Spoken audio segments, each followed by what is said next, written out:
बर्बाद हो गए।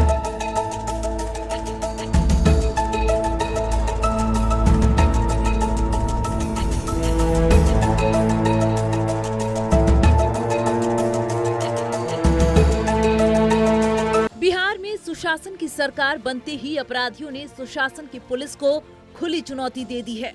शुक्रवार अहले सुबह गोलियों की तड़तड़ाहट से मोतिहारी दहल उठा। बेखौफ बदमाशों ने मुकेश सहनी की पार्टी वीआईपी के छौड़ादानो प्रखंड अध्यक्ष को गोलियों से छलनी कर दिया।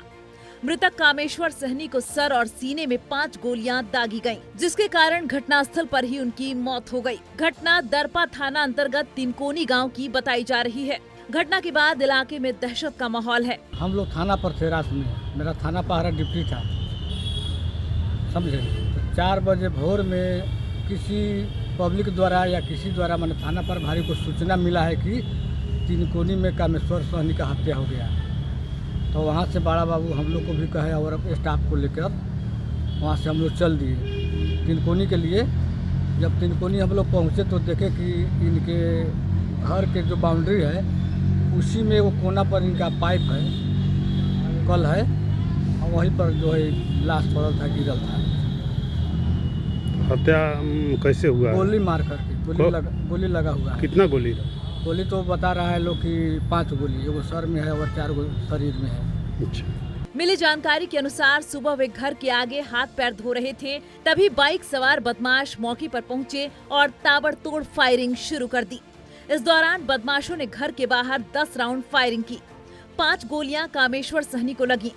सिर में 4 और सीने में 1 गोली मारी गई, जिससे मौके पर ही उनकी मौत हो गई। मृतक के भांजे दिलीप कुमार ने कहा कि पहले से उनका कोई विवाद नहीं था, चुनावी रंजिश को लेकर यह घटना घटी है। 5:30 की घटना है ये। अज्ञात अपराधियों ने आया था, इनको कल पे पैर हाथ धो रहे थे, बाथरूम से आकर के इनको गोली मार दिया। मेरे मामा हैं। पहले से किसी से विवाद हुआ कभी? नहीं, विवाद नहीं है, तो हमको लग रहा है कि चुनावी रंजिश के कारण हुआ है। क्या थे मामा को नेता था? हाँ, नेता है। कौन पार्टी? ये आरजेडी से।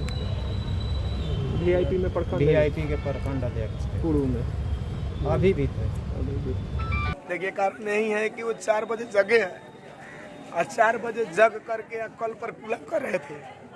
तब तक अचानक में पता ना वो कौन था, कौन सलाया के 5-6 गोली मार के चला गया। हम लोग तो देखे नहीं है। आपका नाम क्या है? मेरा नाम महेश सहनी हुआ। मैं कामेश्वर सहनी जी का छोट भाई हूँ। मैं जिला प्रशासन कार्यालय से और डीएसपी साहब और मंडल के डीएसपी साहब सब लोगों से मैं आग्रह करूंगा कि जिसने भी हमारे भाई के साथ ऐसा किया है उसे फांसी तक पहुंचाने का काम करेंगे और उसे पकड़ना है। मैं डीएसपी साहब से कह रहा हूं और मंडल पदाधिकारी साहब से भी कह रहा हूं कि मेरे भाई को जो हत्यारा है उसे पकड़ करके वही सजा देना है जो मेरे भाई को आज वो लोग दे करके गए हैं। और अगर नहीं पकड़ पाए प्रशासन साहब तो उनके ऊपर भी हम कार्रवाई करेंगे। अगर मेरे भाई का जो हत्या हुआ है, अनहोनी में जो मेरे भाई गरीबों का अंगरक्षक थे, समाज का अंगरक्षक थे, फिर भी इतना जानते हुए भी साजिश के तहत मेरे भाई को गोली मरवा दिया गया है। मैं प्रशासन साहब से, रक्सौल मंडल के डीएसपी साहब से, मोतिहारी एसपी साहब से मैं आग्रह करूंगा कि जो मेरे भाई को गोली मारा है उस अपराधी को पकड़ करके उसे कड़ी से कड़ी सजा दे, उसे फांसी दिलाने का काम करे। आज मेरे भाई का साथ हुआ, ना जाने जिला के अंतर्गत ऐसे कई नौजवान के साथ होगा। घटना की सूचना मिलते ही कई थानों की पुलिस मौके पर पहुंची और जांच शुरू कर दी है। रक्सौल डीएसपी मनीष आनंद भी तिनकोनी गांव पहुंचे और अधिकारियों से जानकारी ली। पुलिस आसपास लगे सीसीटीवी के फुटेज खंगाल रही है ताकि हमलावरों की पहचान हो सके। इसके साथ ही डॉग स्क्वाड और एफएसएल टीम को भी साक्ष्य जुटाने के लिए बुलाया गया है।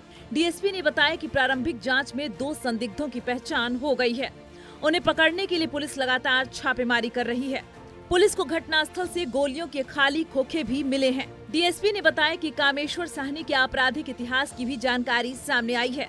बताया जा रहा है कि उन पर पहले से कई मुकदमे दर्ज थे और कई लोगों से पुरानी रंजिश भी थी। इस कारण घटना के पीछे पुरानी दुश्मनी, व्यक्तिगत विवाद या राजनीतिक कारण, सभी पहलुओं पर जांच चल रही है। तिनकोनी गांव में एक हत्या का मामला प्रकाश में आया है।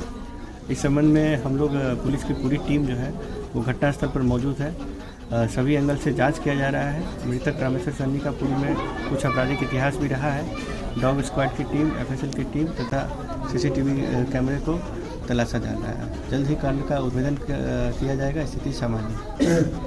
मृतक राजनीतिक पृष्ठभूमि से जुड़े होने के कारण मामला काफी हाई प्रोफाइल होता जा रहा है। विपक्षी नेता लगातार सरकार पर हमलावर हैं और पुलिस प्रशासन की कार्यशैली पर सवाल खड़े कर रहे हैं। घटना की सूचना पर VIP के जिला अध्यक्ष अशोक साहनी भी पहुंचे, जहां उन्होंने पूरी घटना की निंदा की और जल्द से जल्द अपराधियों की गिरफ्तारी की मांग की। देर पहले टेलीफोन के माध्यम से हमको जानकारी मिला। हम जब इनके घर जा रहे थे तो पता लगा कि बॉडी अभी आ रहा है सदर हॉस्पिटल पोस्टमार्टम के लिए। तो अब यहाँ पहुँचे हैं और अभी विशेष रूप से हमको कुछ मालूम नहीं है, न प्रशासनिक विभाग के किसी पदाधिकारी से बातचीत हुई है और न इनके गांव में भी किसी से बातचीत हुई है। और हमारे पार्टी के बहुत ही प्रखर नेता थे और अभी रक्सौल संगठन जिला के प्रभारी भी थे पार्टी के और काफ़ी मजबूत सिपाही थे। अभी जांच की विषय है और हम भी वहां जाएंगे और कुछ प्रशासन के लोगों से बातचीत होगी तभी पता लगेगा। मृतक कामेश्वर सहनी मुकेश सहनी की पार्टी VIP के प्रखंड अध्यक्ष थे। इसके पूर्व में तिनकोनी पंचायत के पंचायत समिति सदस्य भी रह चुके हैं। बताया जाता है कि वे VIP के काफी सक्रिय कार्यकर्ता थे, जिसके बाद मुकेश सहनी ने उन्हें रक्सौल संगठन अनुमंडल का प्रभारी भी बनाया था। यह वारदात ऐसे समय में हुई है जब हाल ही में हुए बिहार चुनाव में VIP पार्टी को करारी हार का सामना करना पड़ा था। पार्टी का एक भी उम्मीदवार जीत नहीं सका। पार्टी प्रमुख मुकेश सहनी, जिन्हें कभी डिप्टी CM पद का दावेदार माना जाता था, इस चुनाव में जनता का समर्थन हासिल नहीं कर सके। इसी राजनीतिक निराशा के बीच प्रखंड अध्यक्ष की हत्या ने पार्टी को गहरे सदमे में डाल दिया है।